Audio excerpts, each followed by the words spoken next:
Antoine Wade, and tonight I have a very special guest.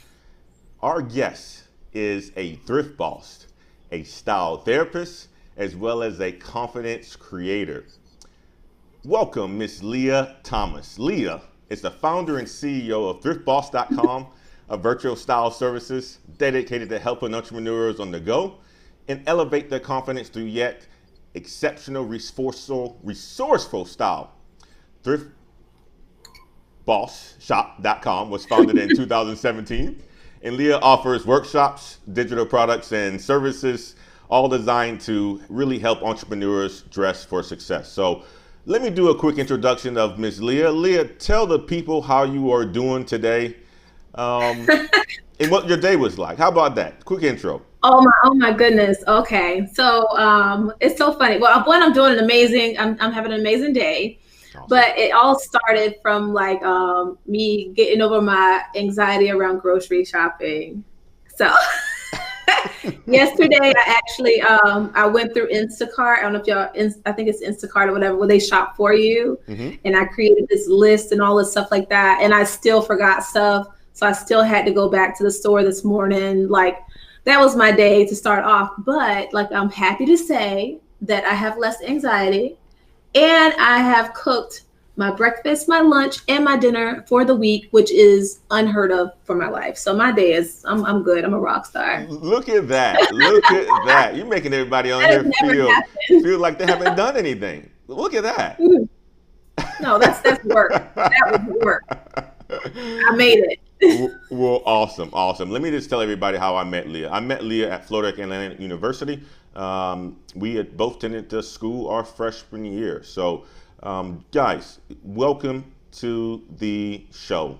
As always, you know how we do it here. We keep this thing interactive. Please join in. Please ask questions while Leah is going to be telling her story, as well as talking about entrepreneurship and anything else she would like to talk about. But please make it interactive. It looks like we got one person that said hi already in the chat, Mrs. Tamara Wade. Hello, Kelly, how are you doing? Thank you for joining us. Seems like it's maybe your first time. Thank you so much for joining us. Stick in and ask any questions if you have any. Guys, you know what we do.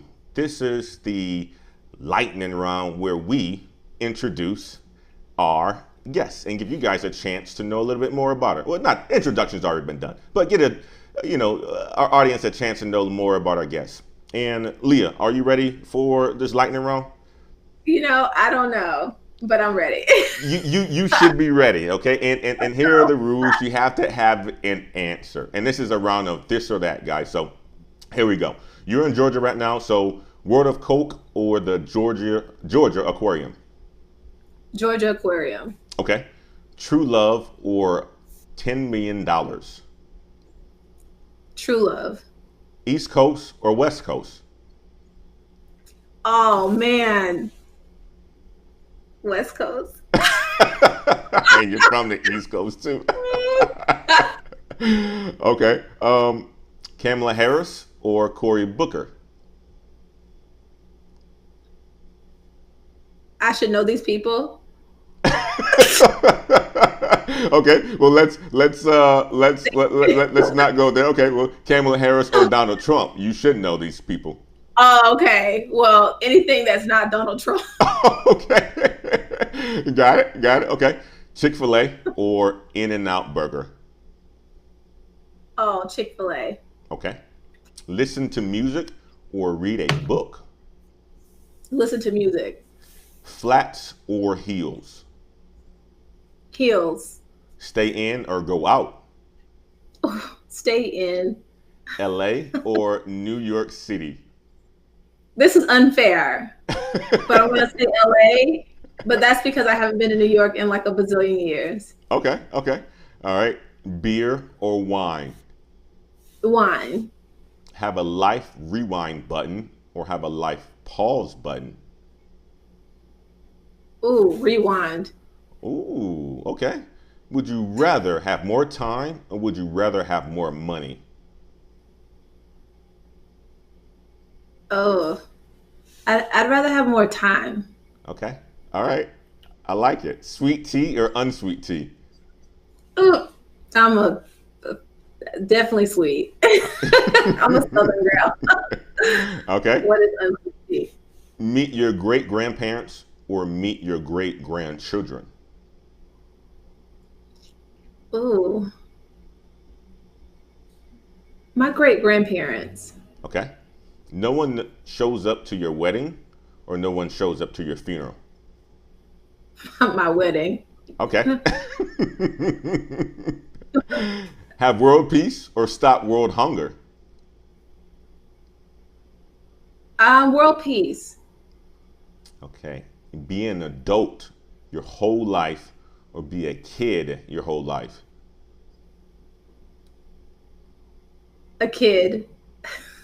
See into the future or change the past. Oh, I would change a pass. Okay. Stuck in an elevator or stuck in a ski lift.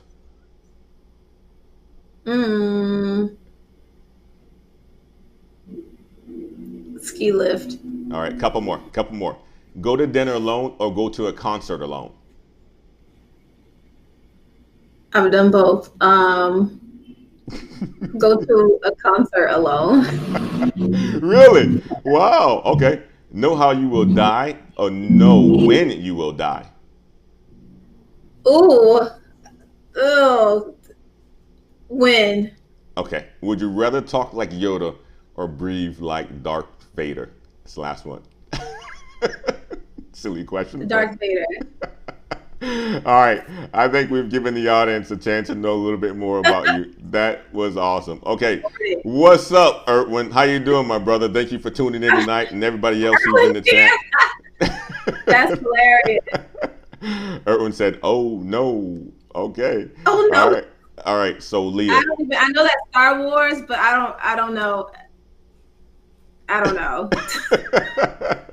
So don't judge me on that if I got it wrong. I don't know. No, there's no right or wrong answers. That's the thing about this or that. It is what is you prefer. So let's jump into the next part of the live cast. Tell everyone who you are and tell everyone your journey. Who I am? Well, I am. The first thing that came to my mind is weird. I don't know why, but anyway, I'm really like I'm a small town girl, but like no one ever thinks that. You guys know that when y'all first met me, but small town girl from a little town called Dunellen, Florida. Shout out to my people, all 10 of you. No, I'm just kidding. We had like 3 traffic lights. I raised a pig. Everybody knows everybody. You know, it's one of those types of things. All of the schools are called Dunellen something. It's small. But I love that. I love the way that I was raised. My mom, teacher, very strong Taurus woman, amazing. My dad, a preacher, low key until he gets on the stage, which is more like my dad. But anyways, and then you have my 2 sisters. My oldest sister, well, both of them are older than me, but one of them is like, it's not even like I'm January 20th, 83, and she's January 26th, 82. So we're like right next to each other. So so I would say like a lot of my life, I kind of like lived behind her shadow. Like she's like Beyonce and I'm like Solange. Like she's on the stage in the front center, like at church and stuff. And I'm like in way back, way behind the scenes somewhere. But that's like kind of been the dynamics. And I've always been the one that's like creative, but like just a little off, like a little weird, like people didn't really understand or get me, which I thrived on that. So I also was like a bit of like a rebel. So with your mom being a teacher and in the school system like forever, and my dad being a preacher, everybody would assume that I'd be good.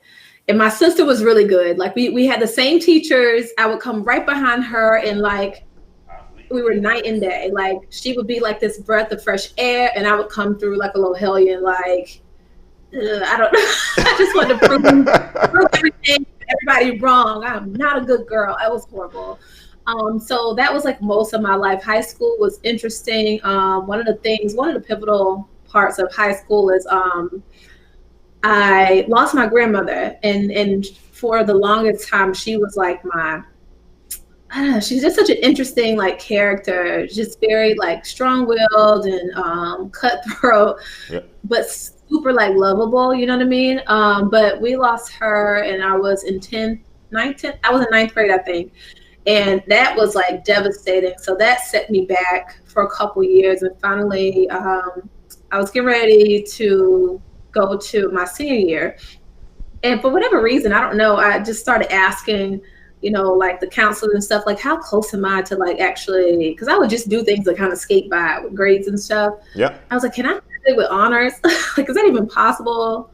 And they're like, yeah, if you get all A's forever in every class, which like they gave me this crazy list, but I just kind of channeled my grandmother and like, you know, I wanted to really make her proud. Yep. So I was able to achieve that. And funny story about Florida Atlantic, I was supposed to go to Florida Atlantic on a scholarship, but for basketball. Really? But no way, Leah. You was a baller. Let me tell you something. I was not. I thought I was until my coach he drove me down there. This is how much confidence he had in me. He drove me down there and like we went to watch a practice. And so I've been, you know, playing ball with some pretty dope women or girls or whatever at the time. And I get down there and I saw like the biggest women. I didn't know. I was looking around like, you're not going to leave me here. Like, I'm not, no. They're going to eat me. I'm not staying. I was so scared. I was like, yeah, I like the campus and all, but I got to find another way. So I still wanted to go there because the campus was beautiful. There's a beach, you know, that was about the extent of it. And the rules in my mom's house was you cannot stay here and don't have kids like that. You got to go somewhere. Like that was it. So that's what got me to Florida Atlantic. And you may not remember this, but my mom actually, I think you went to orientation with your dad, if I'm not mistaken. Actually, I went with my dad. That's right. You were absolutely right about that. And my mom introduced me, like you were literally the first person that my mom introduced. She was just like, look out for my daughter. It was so weird. I'm like, my mom's crazy. Like look out for my daughter. And so you were like, she made us like brother and sister, like, I know, very early on. And like your friends became my friends. And it was just my mom did that. She did that with you. And she did that with, I don't know if you remember Shanita Curry. So at the time, whatever. So yeah. So I was like, that's so crazy. This is very surreal to me. But I've just, you know, when I was at Florida Atlantic, one of my friends from high school, I was sketching things when I was in high school, like sketching different designs and stuff like that. And he was like, if you're really into this, you should think about going to the Art Institute of Fort Lauderdale. So that's why I was only there. I was there for a year. I was there at Florida Atlantic for a year. And then I went to Art Institute, got my associates there. And literally, except for the price tag on it, was the best experience that I had when it comes to school. And I think that's when I realized I'm more of a hands-on type of creative person, or the way that I learn is very hands-on.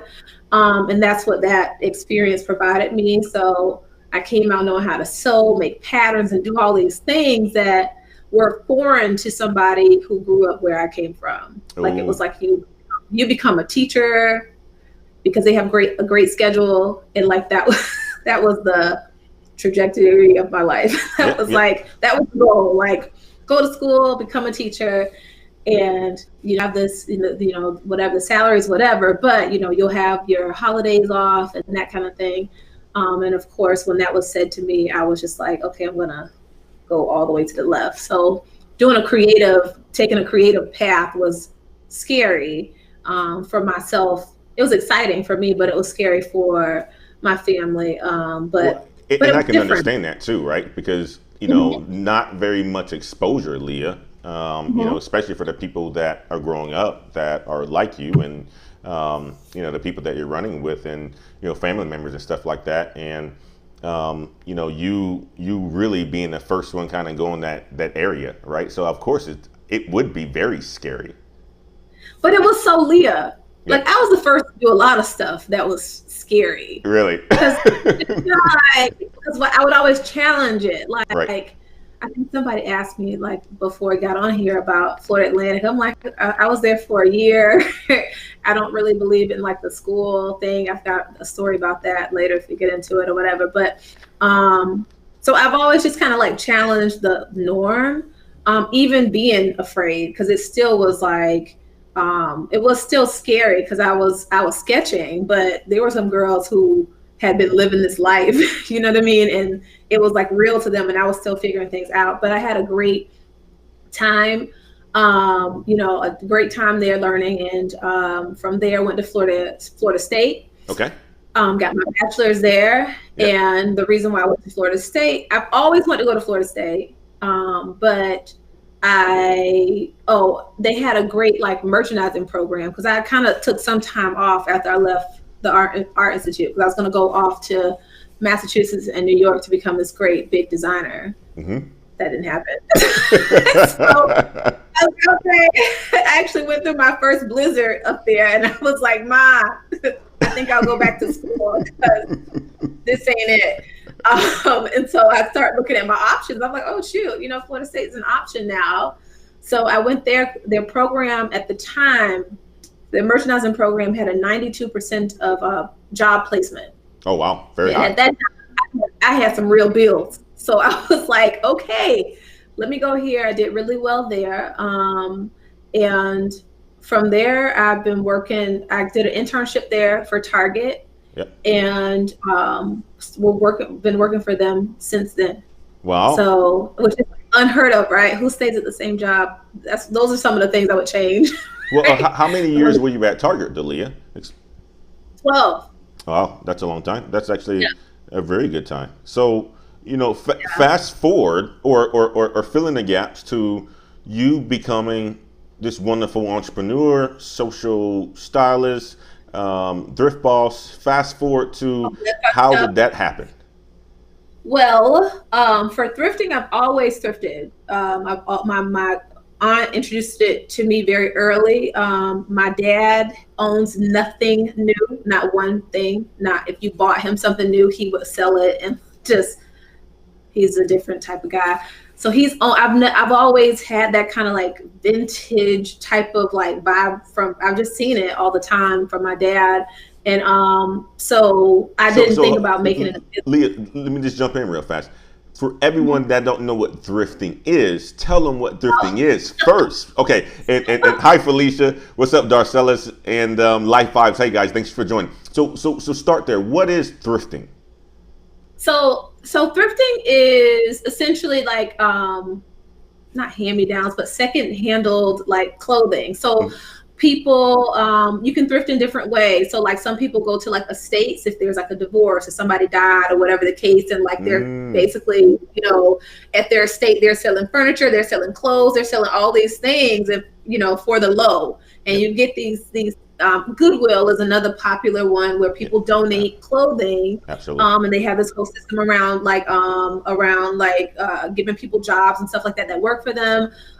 So they donate the clothing. And if you go to certain areas, like you get some pretty good, like I have some Roberta Cavalli like jeans just sitting in a bin somewhere or whatever.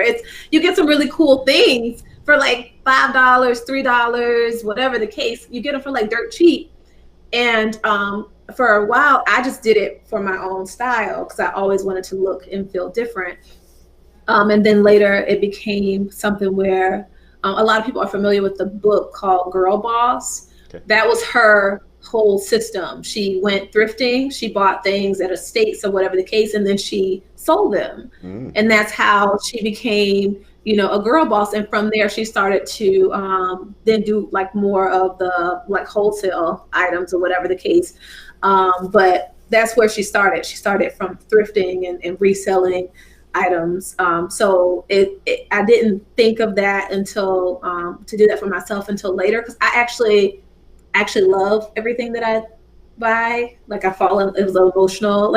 It's like I like this. So I get attached to it, and I understand why people want it because I want it. I get it.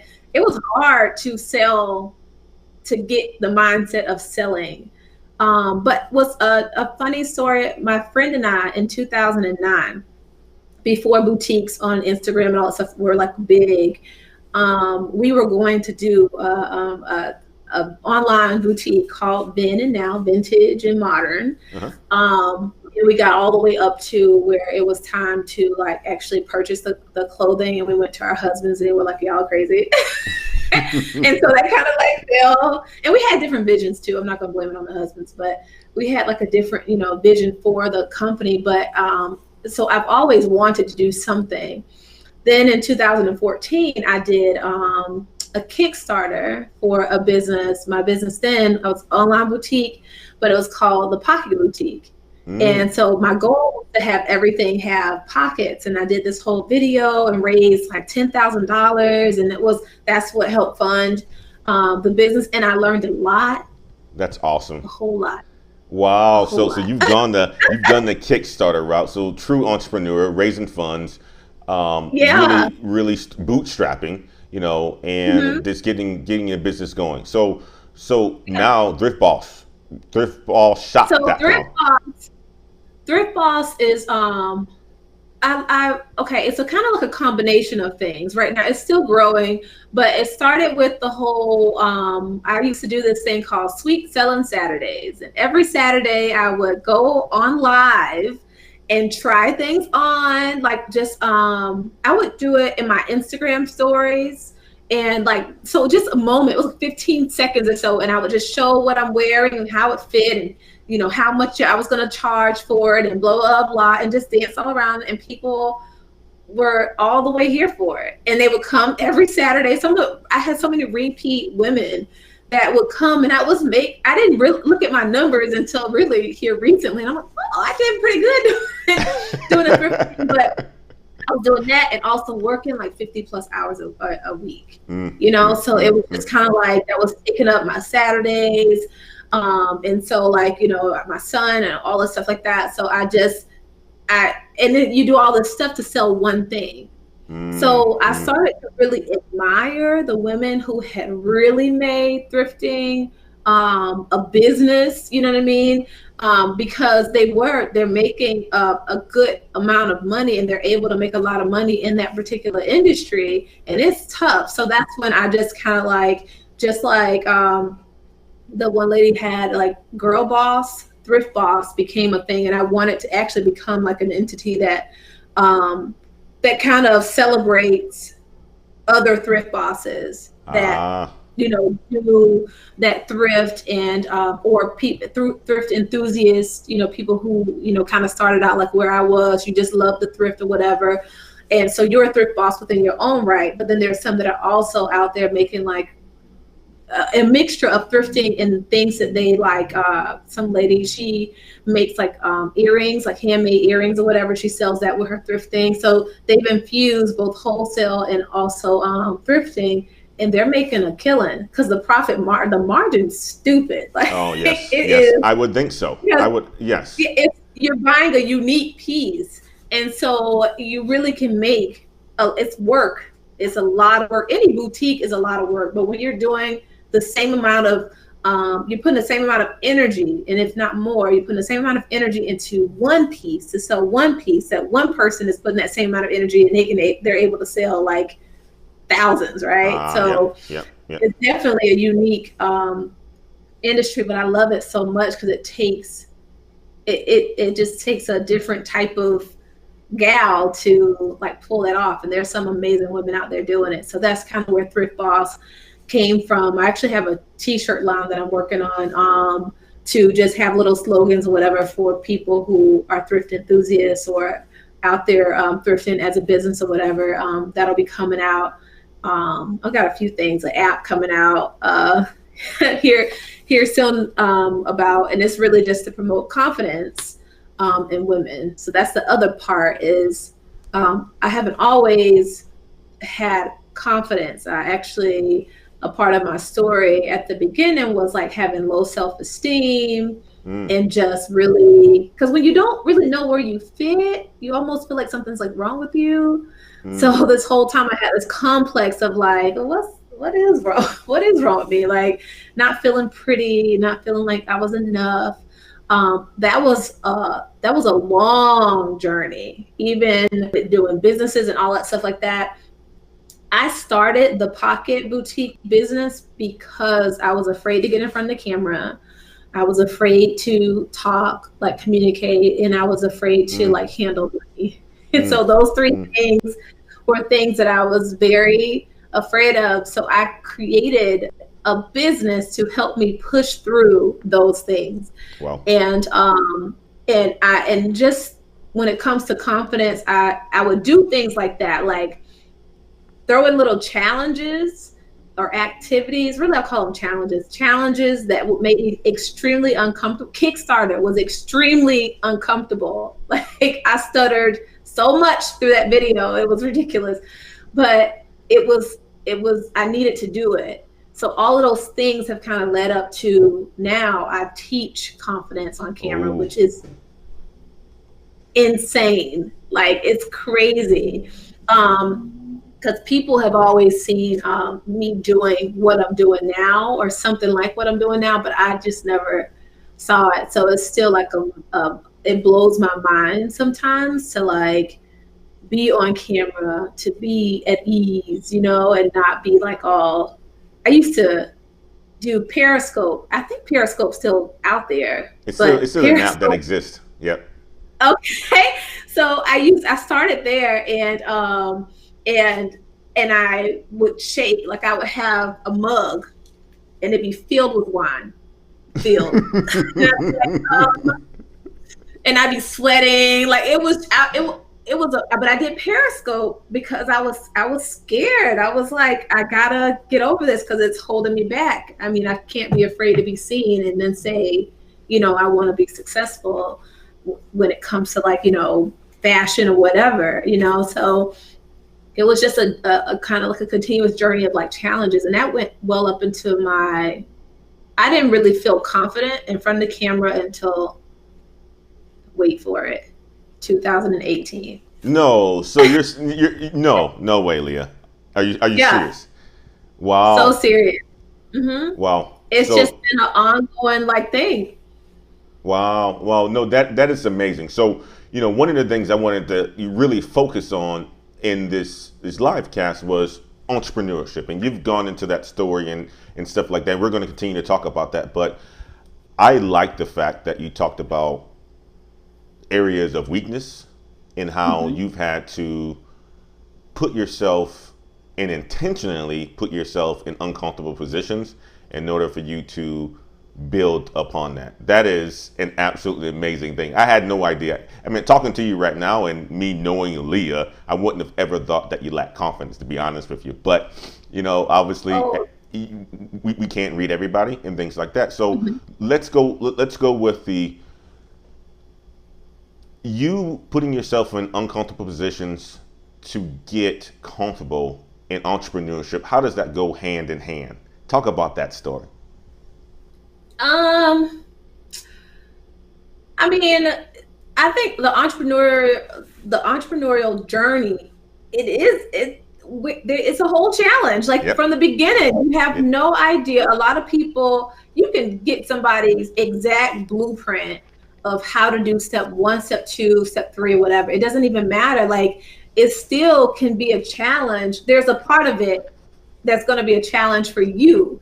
Period, because you are who you are. You have your hangups. You have the things that camera may not be a problem for them, but maybe like being on stage is. You know what I mean? Like, or maybe working the room is, or maybe when they get the opportunity to meet somebody, they freeze. Like, you never know what challenges are going to present themselves, or like pitching, all these things. It's just there's so many layers, but I think the core of it is how you face the challenge. Like, do you see it and like run, because you will not make it in this entrepreneurial life.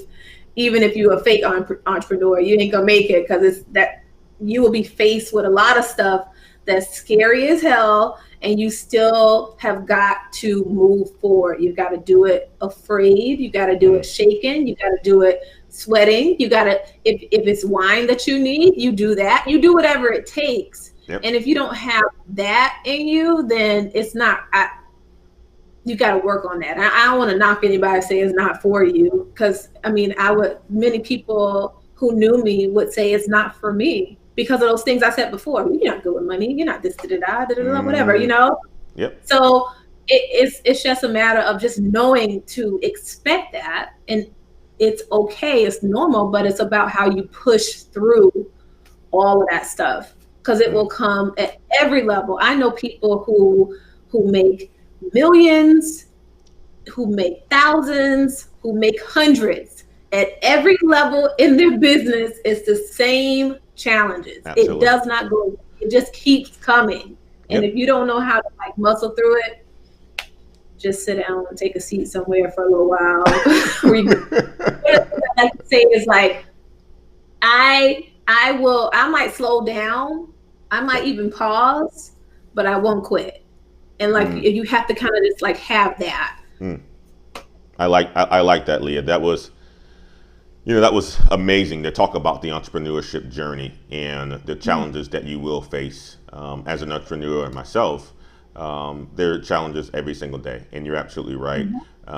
You have to have tough skin. You have to be able to, learn how to problem solve, and you have to be able to be comfortable being uncomfortable. And that's something that I teach people all the time.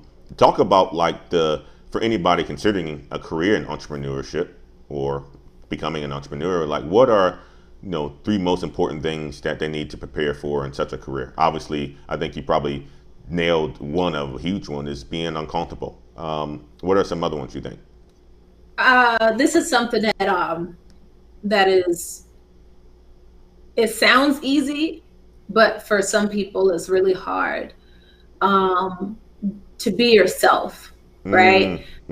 Because we come from this corporate mindset of how to be. Oh man! And I've worked with so many people who are like accountants, and like they are accountant for like big firms or whatever, and then they break off and do their own thing, and they still are like, well, I don't know if I could wear that. I don't know if I can say that. I'm like, you work for yourself, right? People want to work with you as an individual. So the quicker they know who you are and how you are, the quicker you will start to attract people who are in alignment with you. And Leah, those are better clients. Oh, Leah, trust me. You are preaching, man. You're preaching, girl. So it is. Authenticity is huge. Oh yeah. And people are afraid, like they're so afraid to be themselves, because that's what corporate does. It gets us all jacked up, and we don't know how to be. You spend however many years, I have to say that that's one of the things I did to a certain extent, a certain level, I would say. But at my level at Target, when I started out, that was one of the things I liked. I was myself, and that was okay. Okay. And I'm glad that I did that. So I spent a lot of time being myself under what would be, not corporate, but whatever, like in my career. So it wasn't weird for me to be myself elsewhere. So, but I understand that a lot of my clients don't have that same experience, and they have to be one way at, work, and one way, blah, blah, and then one way as a mom. Even the mom thing, we won't go there. But like, even wife, we get these titles and we don't know how to just be. But people love it. And one of the things that I say is like, think about people who you already love for being themselves, who are successful. There's a shit ton. Absolutely. They don't apologize for it. They are who they are, and they are killing the game. Gary Vee is one that comes to my mind, off top. Yep. And we love him for it, right? But so I don't get the disconnect of people have convinced themselves that they have to be a certain way as an entrepreneur. There should be a lot of freedom in that journey. So that is amazing, Leah. And I want you to get to the third point, but I just have to say this, as someone who's been in corporate America for 14, probably 15 years now, the authenticity piece is a huge one. And I must say this, when you understand that you have your own talents and you figure out what that talent is and the reason why you're in the room, that allows you to become authentic. That allows you to be yourself. And it starts with just understanding who you are as a person, because one, there's, depending on the corporation that you work for, and we'll get to this a little bit later when we talk about diversity and stuff like that, there's not a lot of representation of people who are like us. So we try to fit the mold of everybody else, which sometimes suffocate some of our talents. And whether that is speaking and having a deep voice or articulating a certain way or whatever the situation is, we try to emulate other people. And that's what humans do in general. And what I've seen, and something that I've been studying, is authenticity is one of the best leadership traits that anybody can really leverage once you discover who you are as a person. I love how you really articulated that, Leah. Become an entrepreneur, you have to become and be comfortable with yourself and be authentic. What's your third one? And then I'm gonna get to the chat. It was tough, the third one, but I would say try a lot of things. So don't get too, some people are like, do one thing. And I don't know if I agree with that, because I think the quicker you try a bunch of stuff and check in with yourself and see how you feel. So that self-awareness kind of goes into this one too.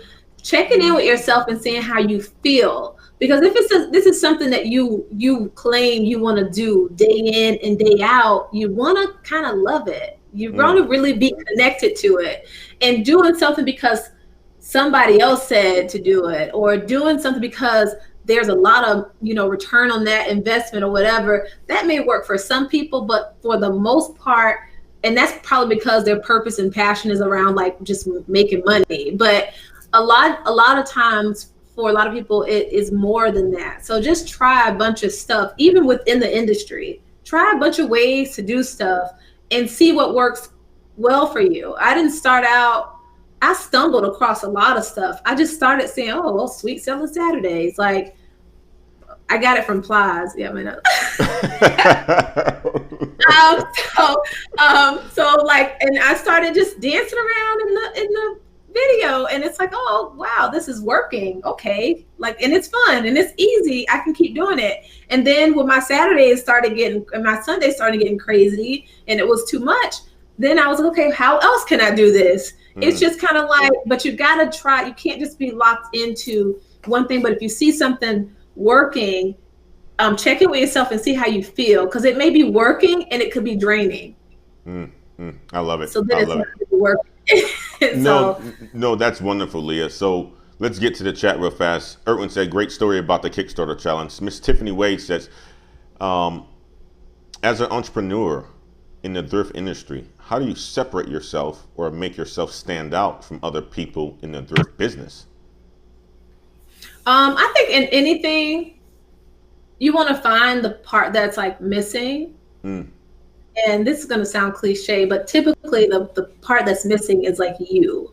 So the only thing I did that's different from my peers is I showed up and as myself, and I did what felt right for me. And I've seen people who have their price points low that do well. I've seen people who have their price points high and do well.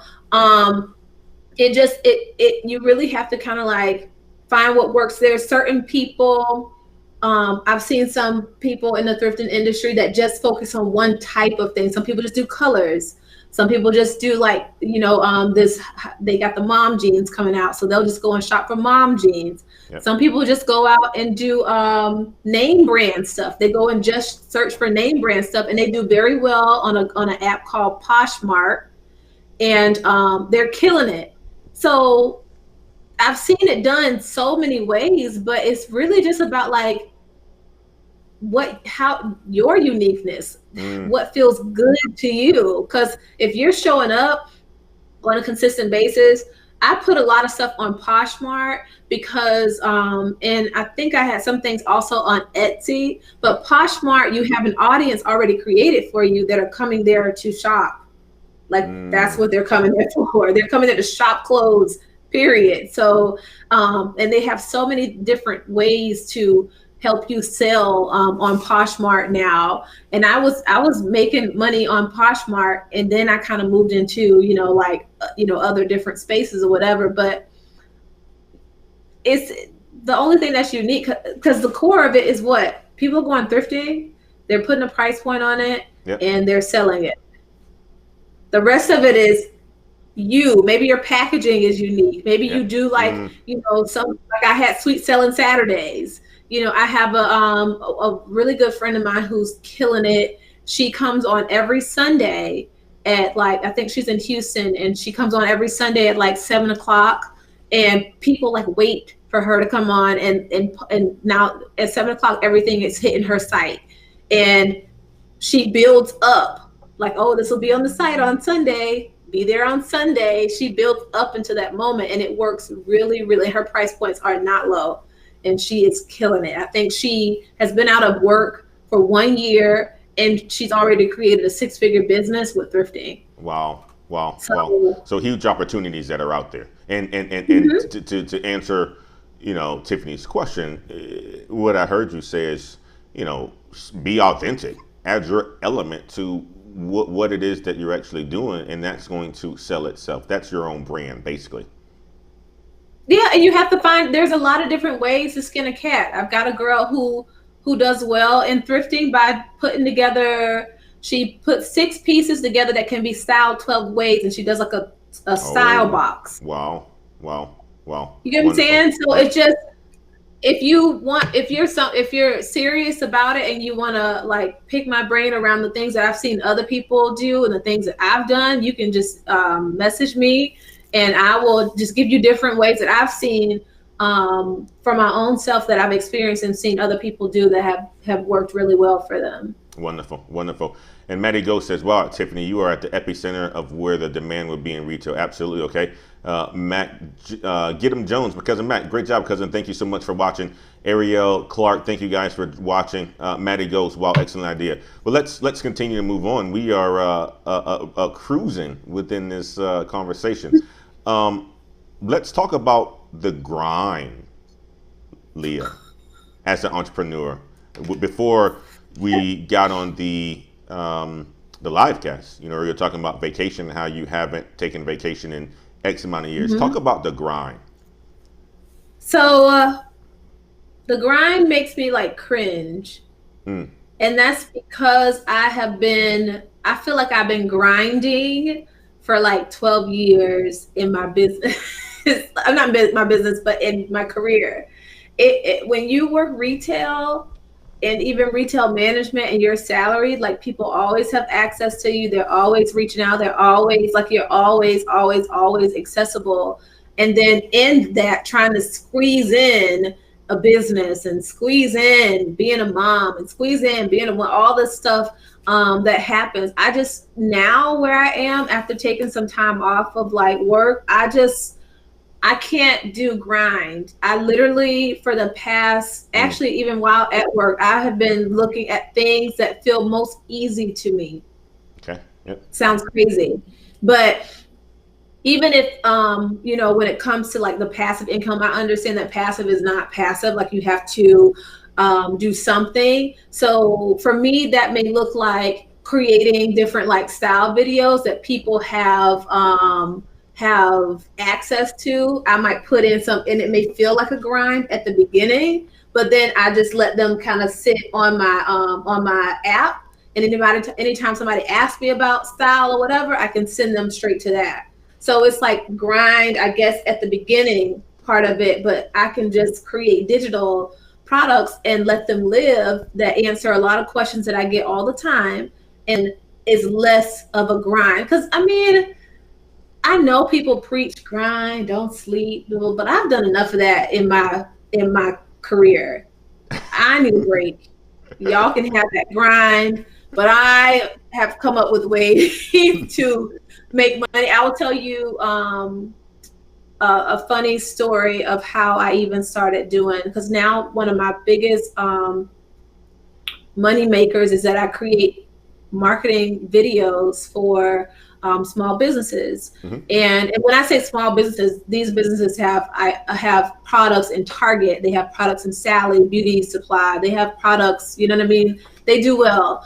And so my business coach kept like pushing me, like, you got to do these closet cleanses. You're the style person. You got to, because you can price them high and blah, blah, blah. Bless his heart. He loves his closet cleanse. And like, closet cleanses are great. However, they take hours. Sometimes you go into people's closets and they have about 10 to 20 years of lies and disasters and everything in their closet. And they're like, yeah, I'm glad you're here to clean it up. No. No. So anyways, he was like, the thing is, his point was, he saw me posting and doing stuff, but he never saw me offer anything. And because I was afraid to offer stuff, and I was like, okay, what can I offer? Because he gave me a deadline. You better offer something. The next time I see you post something, you better be offering something. And I started thinking, and I was like, you know what? I had been doing these style videos for myself and for my thrifting and all that stuff like that. And I thought I'm just going to throw it out there. I didn't even know what to call it. I was just like, I'm going to just throw out that, I'm taking clients for brand ambassador for $50. Okay. That was my post, right? Man, the floodgates opened up. I had like almost 30 people. I think I ended up with 35 people in my inbox. I had to stop. I was like, I'm full for December. I'm full because I had to now knock out 30 videos for the price point that was like a steal. And then it went from $50 to 75 to I think 125 to 250. Now I'm at 550 if you want to work with me. And do style videos. If you want to do videos for other products, it's at 650, and it will continue to climb as I continue to grow my following on my social media platforms. But it is the easiest. Videos for me are easy. Wow. I don't leave my house. People send merchandise to me. I knock them out in like 10 minutes or less. I send them over to my editor. I pay him. He does his thing. The video comes back to me. I post it. The video goes to them. They run ads on it. My work is done. I'm paid up front. Like, it is the easiest thing. So, and I had to, like, that's what we talked about, grind. Like, okay, like, grind all you want, but I'm tired, boss. Like, I just, I'm not about that grind life. I think we should spend more time figuring out things that come easy to us. Because I put it off for a while because it came so easy to me. I was like, no one's gonna pay for this. Like, this is nothing. But do we not see Facebook ads all day, every day? Every day. Absolutely. Like, somebody's making money off of creating Facebook ads. Like, so why not me? So it has been, it completely changed the direction my business was going. I stopped focusing on my website and start focusing on getting people, like, I start getting people in with videos, and then they start word of mouth and talking. And I thought my price points were like high, and people, when they understand the value, what I realize is that everybody doesn't understand the value of what I do, but the ones that do, they don't blink at my price point. Yeah. So be going up. No, that's, but yeah, that's fantastic, Leah. It's finding what you are good at, and you can actually package that to sell it. And that's kind of your business and your uniqueness. And, people typically are going to buy something like that because it's authentic. They see, that it is something that's unique and so forth. That is That is absolutely fantastic. Let me jump to the chat real fast. Thank you so much, Matty Ghost. Howard, thank you so much for joining. Howard is the stock man. He's giving us some stock picks, some hits. Oh, what? I'm gonna have to go and look at these tonight, Howard, to figure out if you're on to something here, man. I do play the stock market as well and invest. So I'll have to check out that stock that you're talking about, my man. Tiffany says, work smarter, not harder. Absolutely. Mm-hmm. I love it. So one other question I wanted to talk about here, and since you were in the retail business for some time, and one of the things you did say, Leah, was this. You said, you know, you had the early capability to become authentic in your role. Talk about like your experience with like diversity initiatives and companies and things like that. You were in the retail industry for a while. Talk about your experience with diversity initiatives. Well, again, I guess I was blessed in a sense in that area too. Target is extremely diverse in certain areas. I've worked in Miami, and then I worked in Atlanta, and those areas have been like they're very diverse. And even when I got hired out of Tallahassee, so but what I do see, and that's at like my level, so I'm not gonna say but like store level, as you start to go to upper leadership, the dynamics change a bit. Like for a while, since I've been in the Atlanta market, we had I think I'm missing a person. I think one district manager out of like 12. Wow. And then from there, we just got our first regional African American region. He's a young guy. I think he may be 30, doing well, like rewrote Target's whole way of doing things. So I'm excited to see what more he does for the company. Yep. But it is very rare. I've never in my life, I don't think we ever will see like a CEO, like, like top, whatever. But I just think it kind of, sometimes I feel like those positions are locked in for certain people, and it doesn't make me feel like hopeful around like me.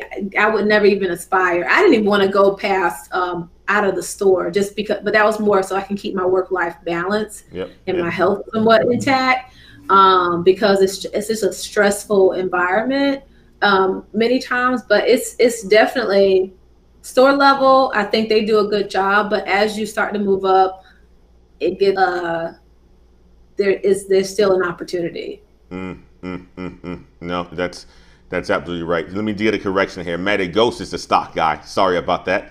Okay, so as a woman entrepreneur, what are some challenges that women face in entrepreneurship, but also say in management leadership roles? One of the things you just said was, those positions are kind of locked up there.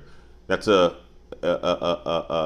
interesting point of view, Leah. What are some challenges that women face as an entrepreneur, but also trying to navigate themselves into a corporate environment to get into the management leadership roles, in your opinion?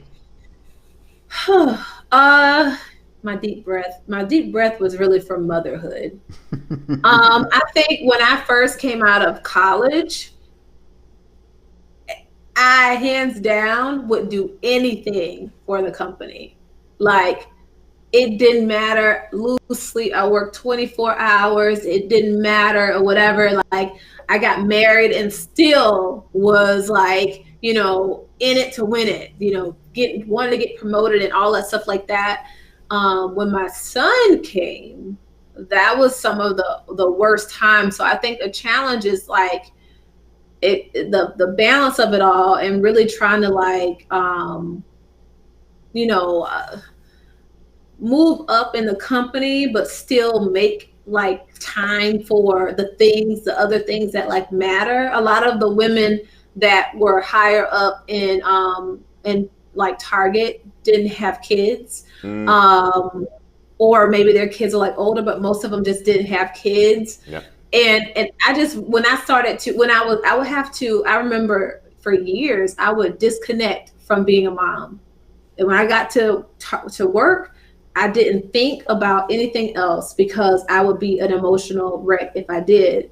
But when I started to I sacrificed a lot of things and I lost a lot of things in that process, because you get so disconnected. It's like once you get to your real world, you kind of like, what happened? But when I started to, make a commitment to my son and my family, it was side eye, like, you going to another event, or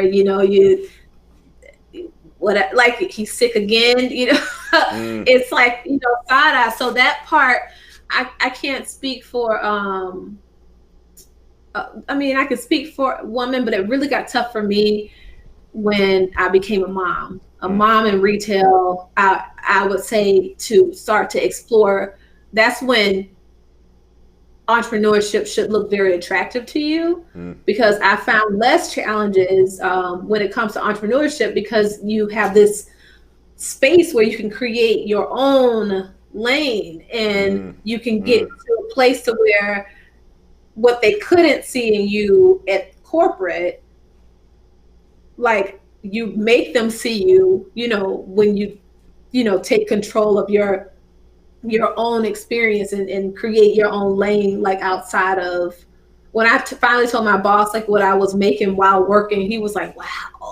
Like I was like, yeah, because I'm capped here. Like I'm not willing to sacrifice anything else for the company. But when the times that I can do things, I do pretty good. And so I just think that like the whole, pay and all that stuff, I think is still a challenge. I'm pretty sure they're negotiating all that stuff like that, whether it's entrepreneurship or corporate, may still be like a bit of a challenge that we face, because I feel like we have to do a lot more to prove ourselves, that we're not emotional and all that. We're not human.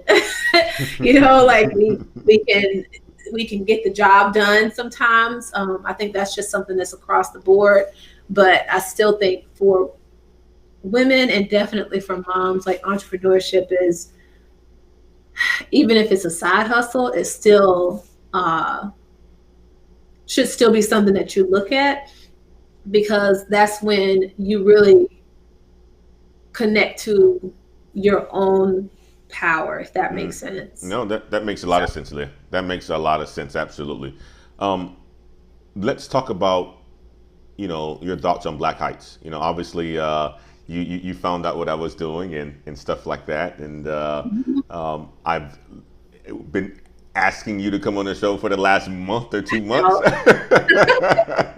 to tell your story, and for we can give, people exposure and the different way of doing things, and the challenges that, we face, or some of the successes that we've had in our lives, and just expose people to things that we weren't exposed to when we were growing up, right? I didn't have this sort of exposure to understand that I can be a doctor or a thrift boss or any of this stuff, right, that's out here when I was growing up. And a lot of it could have been because of technology, but also a lot of it's just the fact that, we didn't have that in front of us from the people that represented us. So now this is a global platform that allows us to expose, people to different ways of, different career opportunities, different ways to navigate themselves through corporate America, how to become an entrepreneur, how to become a thrift boss, how to become a style creator. All this stuff we give them exposure to. So, talk about, your thoughts on Black Heights when you found out that we were doing, and your interest in coming to this show. I think that the first thing that I said is like, it's genius, because it's like that. It's like, it kind of bridges the gap. Like it connects the dots of it just, to me, answer the questions as to what keeps people in one place, and as opposed to the next level. And you could you created something that kind of helps connect the dots, answer the questions, give them that exposure, give them that knowledge, give them that insight that they normally would not have or would have to figure out, or just stay afraid of or feel like it's not for them. Yeah. When I was looking over the site, I'm like, gosh, like if people didn't have access to something like this, would they even think that this is even possible? Like I just said, like I look at the CEO of like Target, I'm like, okay, like that's gonna be they have a list of people, you know, in line. That will never be me. So if even when it comes to like the other higher level roles, like it's like, what can I do to prepare myself so I feel more confident? Yeah. Because what you do is you really are making people more confident to even like go up for certain roles. Absolutely.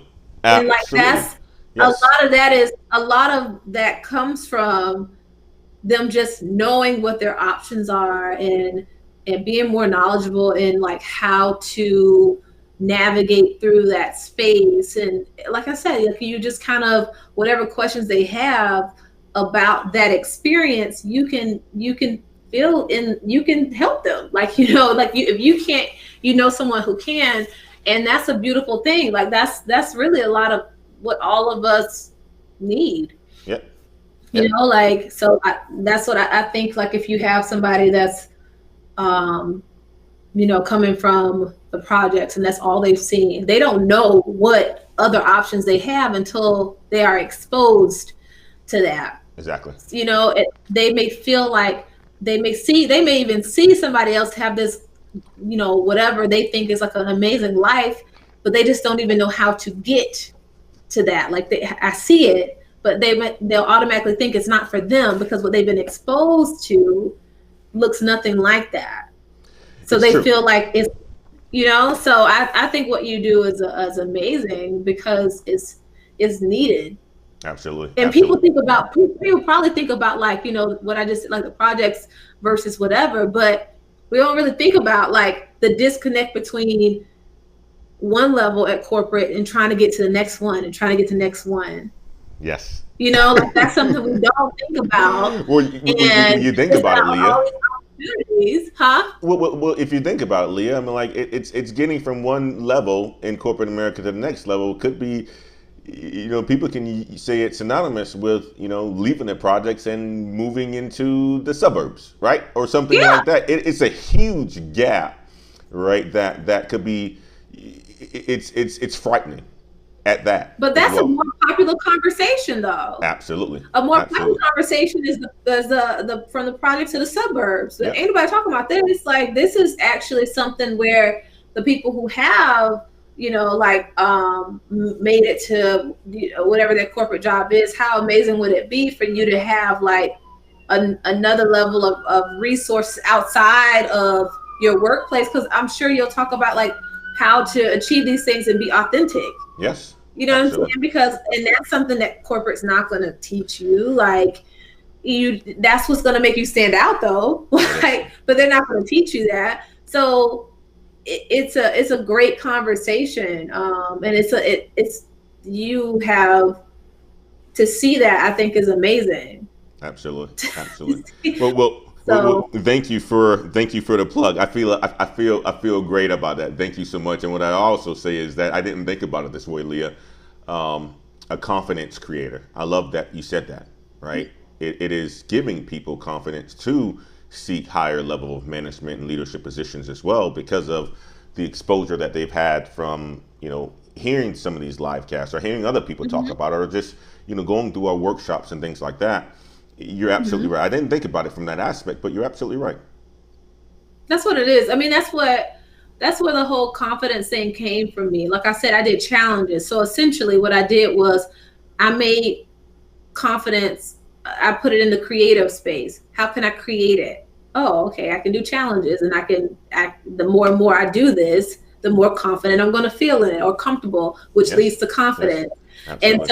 And when people say they aren't confident, it's because they haven't figured out a way to create it. Because when you put creativity in it, does the options become limitless? right? Like, it's like, if it can be created, then you have limitless options. It's just when you think it's supposed to be one way, this cookie cutter way, that's when you limit yourself. But when you say, oh, what kind of confidence do I want to create? And let's get it popping. So yeah, no, that's where that came from. It's like, I didn't wake up, like I said, I just felt confident a year ago, you know? So it's a journey. Even that is a journey. Absolutely. Wonderful said. Talk about this. We're going to, make a quick transition to, you balancing work, life, and family. Talk about that. And, being, an entrepreneur as well. So talk about those things. So, I used to say balance is bullshit. I used to say that. I think I still feel that way. I think it's about centering yourself. Let's take balance in steps. So like the first step is to feel balanced within yourself, like to feel aligned within yourself first. And then like if you have a partner, like being aligned with that person. From there, I think like the kids kind of fall in line. Like if you're in alignment, they're in alignment, like you feel balanced or whatever, then they, you create a balance for them.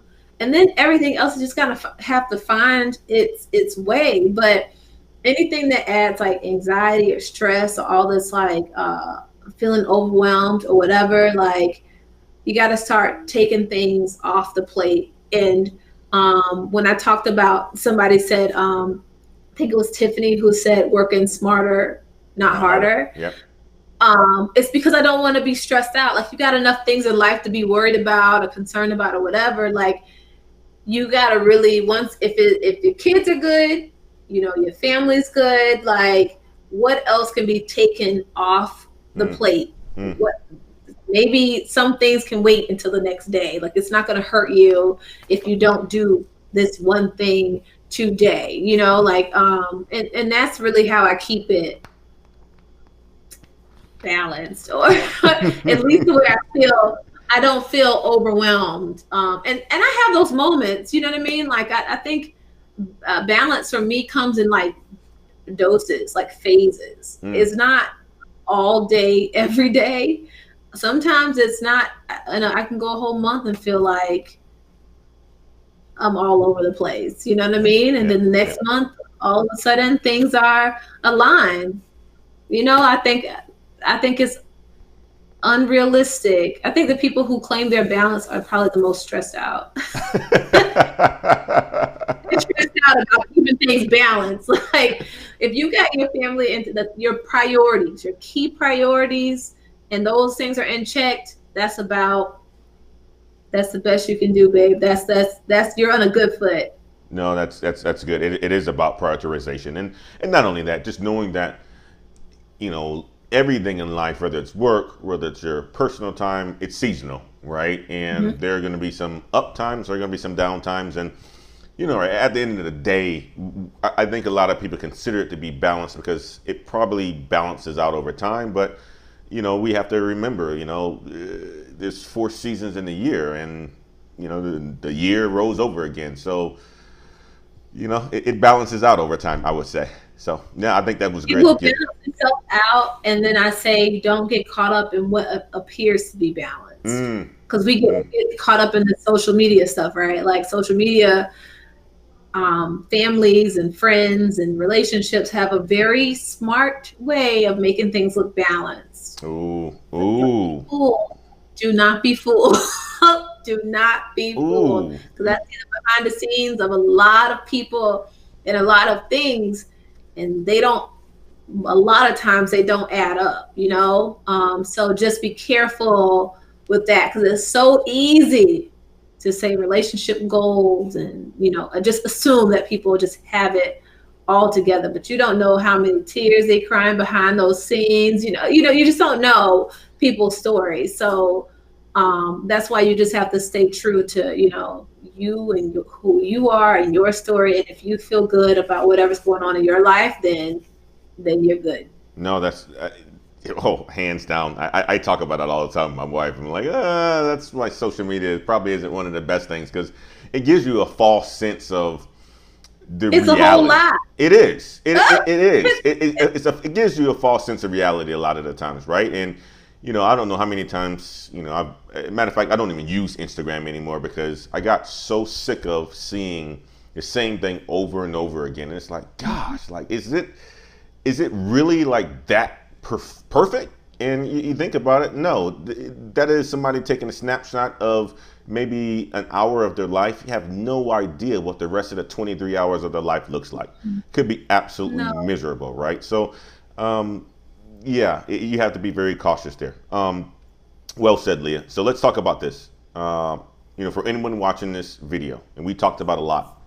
We stayed on topic, and we just had a great conversation, I feel. For anyone watching this video, what are 3 takeaways you want to leave them with?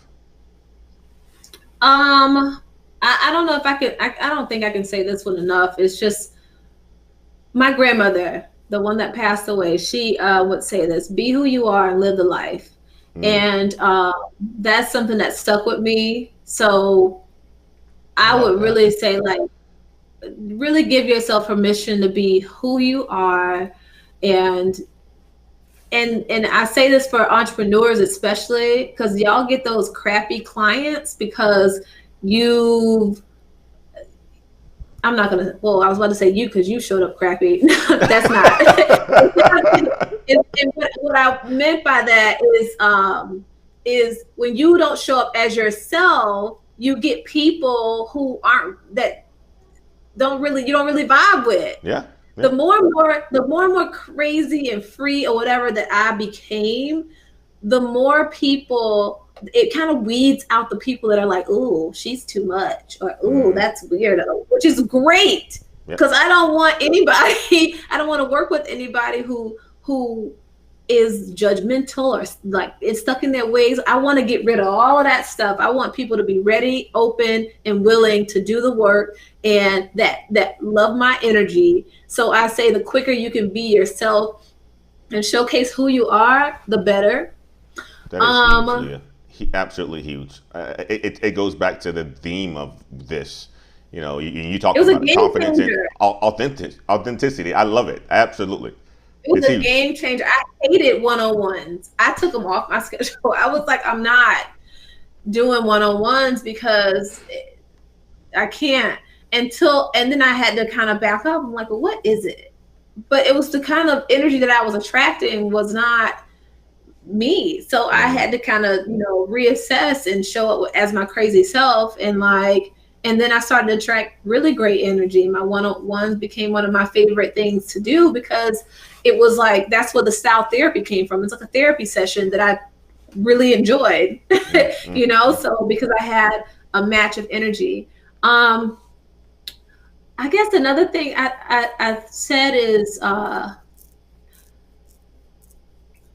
like the idea of trying a lot of different things. And like just checking in with yourself and seeing how you feel about them, seeing what you like. Because I will tell you this, when I started my boutique, the part that I didn't like was I didn't like that it felt like retail.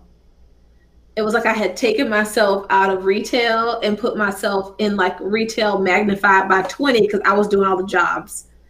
So the part that I love though is connecting with women and when they purchased my things, how it made them feel. I got really connected to that part. So that's the part that I took into my next phase.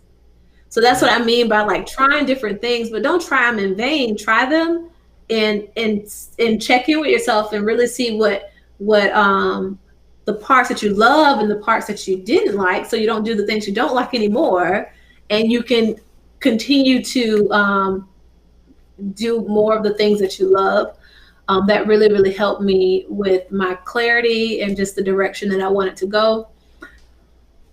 The last thing, what?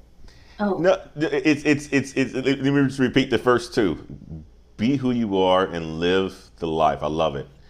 Try a lot of things and try a lot of different things, right? And what what I sum that up to be is just find out what your passion is. And the only way you find out your passion and what you love is by trying different things. You have to have experience. You got to have exposure.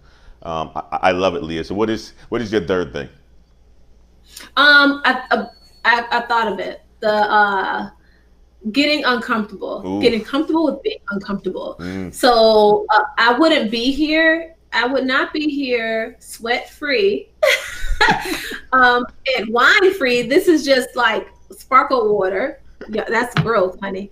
But I wouldn't be here if I wasn't if I was afraid to challenge myself to do things that made me uncomfortable. And I did them for years and years of just uncomfortable feelings until I finally found my groove of things. And for me, live stream was a big part of that. Like, usually what I realized, most people try to push me to do YouTube, and I still have that on the list, but they're trying to push me to do YouTube. But live streaming, for whatever reason, took a lot of weight off my shoulder, because I felt like when you're live, people kind of expect you to mess up because stuff happens when you're live, you know? So then you get used to being your goofball self or whatever, and being yourself is not foreign anymore. Right. So it was kind of like one of those things that worked. So then what live stream helped me also with is working a room. So because I had already, when you're live streaming and people are like commenting, whatever, you can talk back to them. There's interaction happening. That's a lot like when you meet somebody, you know, you're in a room full of a bunch of people. It's not overwhelming because you just, I mean, it's like I've already practiced having conversations with people, or, you know, just having this discussion with people. So it's not like something that is like new to me. So I would say get comfortable with being uncomfortable, and think about maybe think about one thing that scares the crap out of you, and figure out little challenges that you can create around that to get you over that hump. I love it. I love it. Absolutely, Leah. Let me just do a repeat on that. Be who you are and live your life. That's just, at the end of the day, guys, it's as simple as this. Is find your way to, you know, figuring out who you are as a person. And it takes a long time. I must say that. And you know, I personally say this, Leah. I think that's everybody's biggest challenge. People say this all the time. Like, you don't become very comfortable with yourself until like your mid-50s, and that's when you just don't give a crap anymore, right? And that's where I would say this. I'm going to say this, and this is not a political comment, but it somewhat is. And I'm just going to keep it like this. That is one of the main reasons why our president today is so light. Okay, it doesn't matter what pros or cons they have about him, but that is one of the main reasons why many people like him today, because of authenticity. He was one of the names I thought of when they talked about like people who are out there being themselves. Absolutely. And it's working for them. Absolutely. He's hands working. down. Hands down. And last or second was try a lot of things. Obviously, find your passion and what you love, and, you know, get yourself experience and exposure in certain areas. And then, you know, last it said was get comfortable being uncomfortable. I love it. I love it. So let's do this. We are at the end of our questions. I still see 9 people within the chat, guys. Do this. What is a challenge that you guys have that, you know, Leah has challenged us all? Find something that we're scared about, and you create these small little challenges to help yourself with getting better at it. So let's do a minute right now to let people in the chat room give us feedback on some of the things that they're uncomfortable with, that they're going to challenge themselves from. So guys in the chat, if there's anything that you're unsure of, you know, speak about it. What is something that you can challenge yourself on that you are afraid of? Could be, you know, trading stocks. That was what Maddie said, right? Or learning how to trade stocks and stuff like that. What are some of the things that you guys are a bit afraid of and want to challenge yourself with? Selling is a popular one. What is it? Selling, offering, Oh, selling. absolutely. That that's a big one. That's one that I still have to continue to like work on. Well, So I would say this, Leah. You're absolutely right. That was my biggest career scare for a long time. You know, I started off as mhm, an engineer and never thought I would ever go into sales. And I saw my wife do it, and I was like, the way to move up, especially if I'm going to stay in corporate America or just get the mhm, skills in general to do my own thing, is you have to learn how to sell. And mhm, um, that was something that I pushed myself to get uncomfortable with. And I'm in a sales role today. And I can just tell you this right mhm. now, it's June 30th would be for a full year. It has been a stretch. It has been uncomfortable, but I am enjoying what I'm doing. And I didn't know Mhm. this, that it's going to be a long time. It's going to be a skill set that I'm going to have for the rest of my life. So, wonderful. Yes, an amazing Absolutely. skill set. Yes. So, Somebody, Tamara said, Yeah, Tamara Wed said public speaking to a large crowd. Absolutely, Tam. Hands down. That could be scary for a lot of people.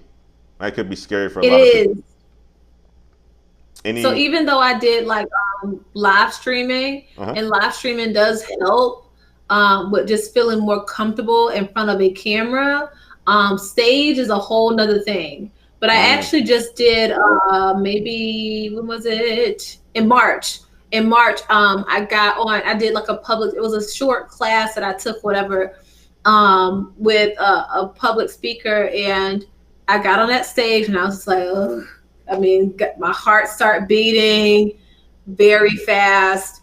And I think the biggest thing is like, there's so many tools. I've had somebody write out my like PowerPoints and stuff. And once you find a topic that you're passionate about, then it will definitely help. And another point that helped me a lot is she said, make whatever you're talking about your audience. mm, And when you make the what you're talking about your audience, it really does help you like not make it all about you. yep. Like you're scared, you're nervous, if you're like, you know what, how can I help these people today? What can I impart on them that's going to change their lives? If you make it all about them, then you're kind of shifting the energy into a space that you're probably more comfortable with, which is helping people. Right. And that was a real major takeaway that I got from that workshop. So hopefully that will help you. But that was like big. I'm like, because the whole time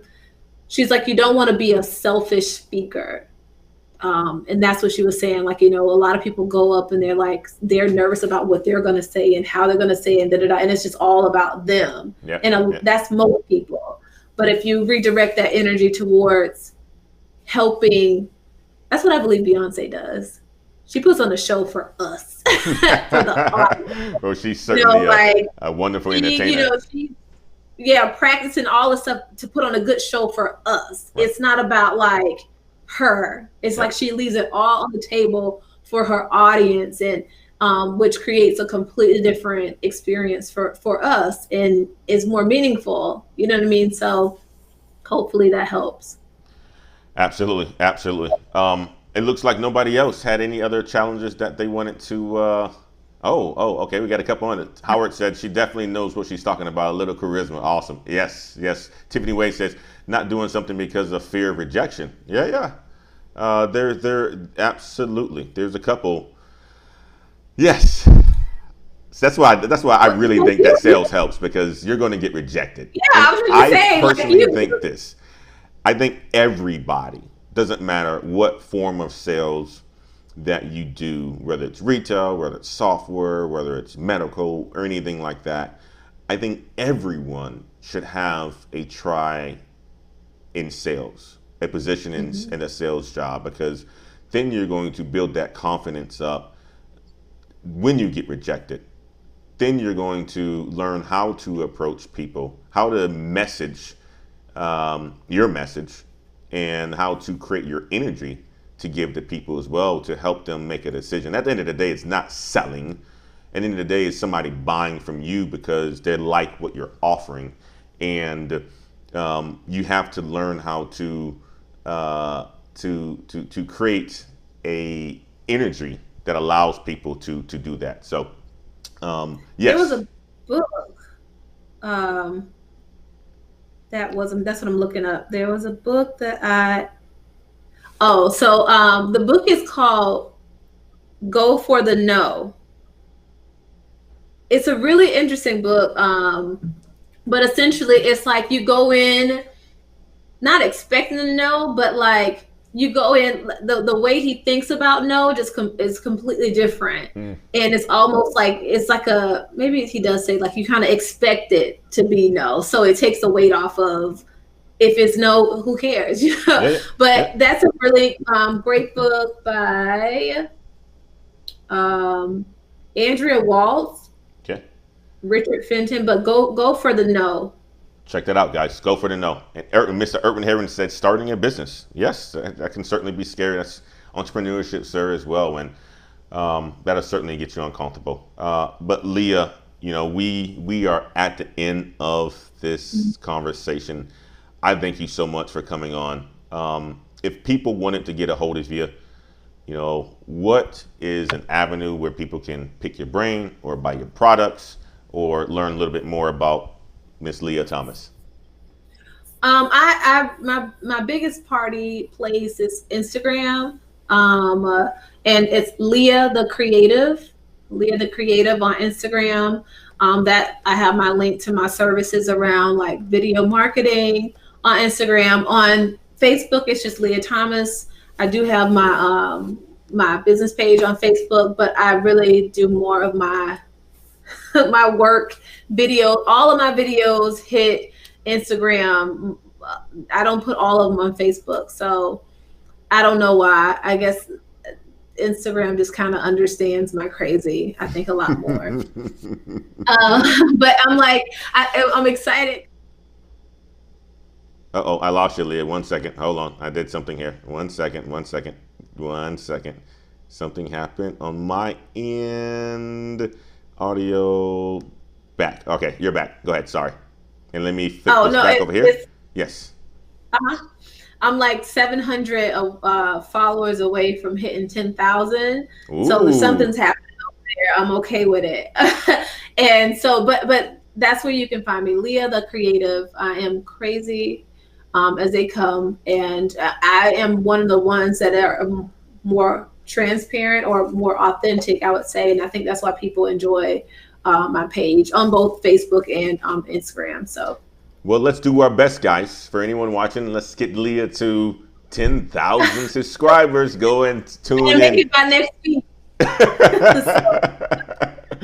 Well, anything that we can do to help, we will certainly do that. I appreciate the time, Leah. Thank you so much for coming on the show. Guys in the audience, thank you so much for tuning in, watching the show, being active. Don't forget, while you're in the show watching it now, like and subscribe to the channel. Tell your friends, share it, and to help us grow this business. But not only that, to help Leah as well too. So guys, thank you so much for tuning in to this live cast. We really hope that you got a great message tonight from Leah. Again, it's about being authentic, trying different things and being comfortable with being uncomfortable. So guys, thank you so much. We will be live again next week. Next Wednesday, I have another special guest coming on. Leah, any last words you want to leave for the guests?